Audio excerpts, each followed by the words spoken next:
Like many people around the world last night, I'm in complete and utter shock about the results of last night's elections.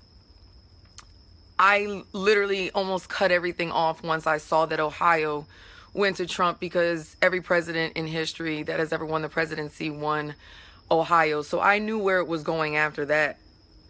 So I pretty much just kind of let it ride out, right? Unlike many Americans who are out tonight expressing and exercising their constitutional right to protest, I'm not going that route, for the simple fact that I believe in the core foundations of what democracy is supposed to mean, and respecting other people's choices and other people's positions.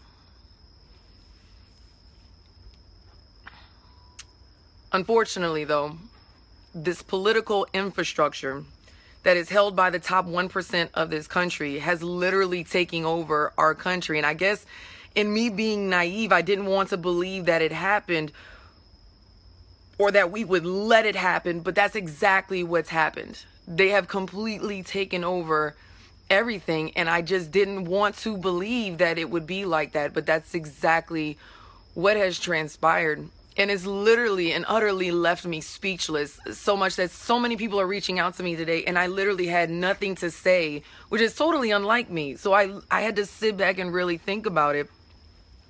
But then again, I have to remember a few facts. You protect big businesses, corporations, and the wealthy, that top 1%. You privatize prison systems.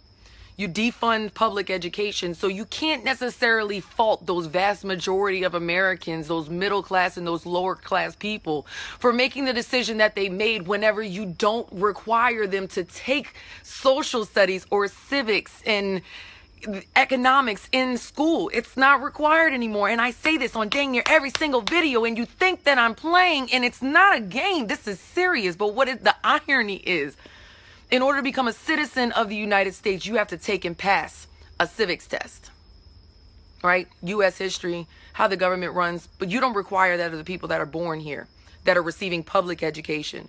Vastly middle class, lower class, minorities. Again, I didn't want to believe that that's the way it is, and that we would allow that to happen. But you want to know what's even worse? What's even worse than that is the top 1% have successfully convinced the rest of us, the rest of the 99%, who in actuality, in all actuality, hold all of the power. All of it. And the more that they convince us that we don't have the power, they remain in it, and they keep it. And the most astounding thing that is transpiring right now is they have the rest of us, the 99%, going at each other like we're the enemies ourselves. We're at a civil war and a class war between ourselves, as if we are the problem, but in actuality, we're not the problem. The political infrastructure of this country is the problem. Now, let me tell you exactly what it is that transpired last night. And we're not just talking about Donald Trump becoming president of the United States, because that's a given. But being that a lot of people don't take civics and don't understand social studies, let me break this down to you. We have two main political parties within this country, correct? The Democrats and the Republicans. What you fail to understand, Donald Trump being Republican has taken the White House, the executive branch. For the first time since 1928, the Republicans have effectively taken control of every single branch of government. The executive with the White House. The GOP now controls the House of Representatives and the Senate, our legislative body, the people who pass the laws that we have to follow, the people who pass the taxes that we have to follow, that we have to pay. They've taken control of that. And the fact of the matter is, Donald Trump is going to be the person that is going to elect, or appoint rather, the next Supreme Court justices. There's going to be several open seats, not just Scalia, since Scalia died.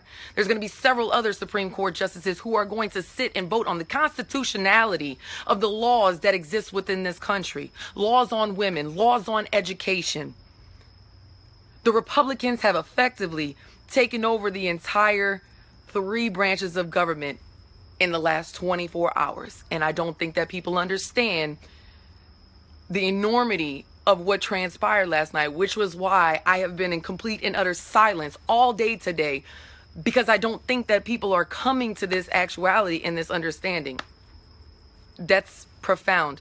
So, dear Republicans, I sure the hell hope you have your ducks in a row, because if not, it's not just the United States that's watching. It's the whole entire world. Keep that in mind. Please keep your oath in mind. Keep what your position and the responsibility that comes along with your position. Keep in mind the American people and the constituents and the people that you are supposed to be meant to serve. Put your country and your people before your own political interests in your own pockets. That is what I am begging for you, not just for myself, not just for my kids inside and out of the classroom, but for the people of this country. It's time for you to show up and show out, because it's gotten too far. And as far as the people in this country, guys, this ignorance and divisiveness and the bias in the media is exactly what they're feeding on. It's exactly what they want you to do. I'm begging you not to. I love you all very much. God bless America. Teach your life.